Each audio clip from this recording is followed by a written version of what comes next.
New York Times has a big opinion piece by a psychologist and psychoanalyst named Jamison Webster. It's a woman. The title of the piece is "Teenagers Are Telling Us That Something is Wrong with America." Well, something is wrong with America. I agree with that. But it's not what's wrong with America in terms of its values and ideals.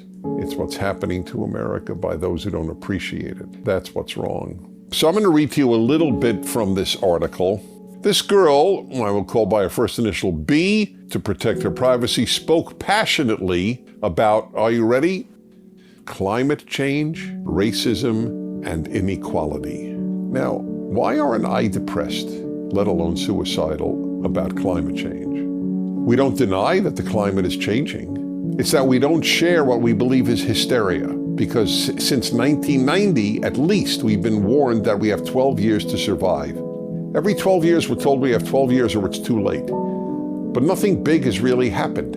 Life has gone on pretty much as it was before. The severity of hurricanes, despite Ian, has actually decreased in terms of the damage done in the last few years. There's something wrong with a culture that is rendering people depressed because of something that shouldn't depress them. What else? Oh, this racism and inequality. It's the least racist multi-ethnic country in the history of the world, and that's causing her suicidal thoughts. It's hard to believe, but it's yet another creation of the progressive world that is depressing people. And inequality. Of course there's inequality. Some people have more luck, some people have more talent, some people work harder, some people have more health. It's inevitable. The only way to make everyone equal is through violence, like the French Revolution and the Russian Revolution, which emphasized equality. America didn't emphasize equality. We were born equal, but we never aimed for equality of result. That's what I mean by what's wrong with inequality. Shortstops make 50 times more than I do. So what? I don't have any problem with the fact that baseball players make a lot more money than me. Life will always have inequality if there's freedom. The only way to end inequality is by ending freedom. Okay, what else is causing this patient's suicidal thoughts? The mental health issues of her friends who were on this medication or that medication, had eating disorders, attention disorders, self-harming behaviors, and depression. Every generation has kids who have troubles. But this is obviously unprecedented in American history. The number of depressed kids with eating disorders, attention disorders, self-harming behaviors, and so on. Why is that all happening? Is it because of climate change, inequality, and racism? No, not in the least. So maybe it's people are preoccupied with it and it's getting them depressed. Maybe there's something else going on here. And I've said this all of my life.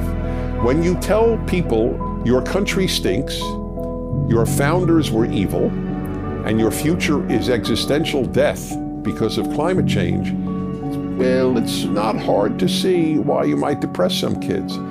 How many kids today who are in an actively religious home are as depressed as kids in a secular home? Wouldn't you think that a psychologist, psychiatrist, psychoanalyst might ask that question? They're so secular, our professors, that they don't even think to ask the question. Hey, is it possible, since every poll shows that people with the religious community are happier, live longer, and are healthier? But she doesn't even ask the question. I want to read to you another thing. What happens when we realize the escalator, so crucial to the American dream, didn't go anywhere and maybe never really worked, at least not for many? First of all, the American dream is not built on an escalator. It's built on a staircase. The escalator takes you up to the American dream. The staircase, you walk up. You make the effort to get to the American dream. There is no escalator in life. There are only staircases and ladders. But of course, it's America's fault and climate change. Finally, here's a real doozy for you. When B spoke about her gender identity, something suicidal broke through. This is not a trans. Her gender identity. She's a girl who identifies as a girl. You ready? The pressures, contradictions, and vulnerability of being a girl felt too much. What are the pressures, contradictions, and vulnerability? Everybody has pressures, contradictions, and vulnerability. It's part of life.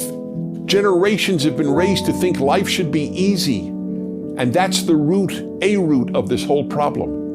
Life isn't easy. Life can be beautiful, but it isn't easy. It's not meant to be easy. It wasn't created to be easy. Death is easy, which is, I guess, why they think about suicide. Here's finally. Truth to be told, we all have these questions about how precarious life has to be in this country. Life in America is precarious? Whew. What is life like in Ghana, Togo, Benin, all countries I've been to? I have an idea of what precarious life is about, and it ain't here, okay? This is what you get at a typical psychologist. Every psychologist I have admired and I've had on my radio show or known personally has said that 2/3 of their peers are incompetent. This is one of them, I'm sorry to say. Okay.